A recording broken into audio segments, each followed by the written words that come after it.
36 жаштагы киши 11 жаштагы өгөй кызын зорлуктоого аракет кылган.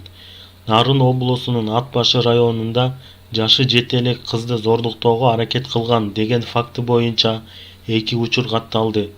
ИИМдин маалымат кызматынан 23-октябрда билдиришкендей, аталган 2 факты райондун 2 башка айылдарында катталган. Маалыматка таянсак, райондук милицияга айылдардын биринин тургуну кайрылып, 11 жаштагы кызды 36 жаштагы өгөй атасы зорлуктоого аракет кылганын билдирген. Арыздын негизинде 36 жаштагы адам кармалып, убактылуу кармоочу жайга киргизилди.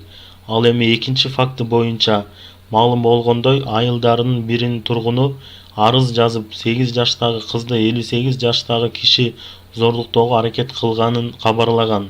Шектүү адам кармалып, соттун чечими менен үйүнө чыгарылды. Учурда тергөө амалдары жүрүп жатат.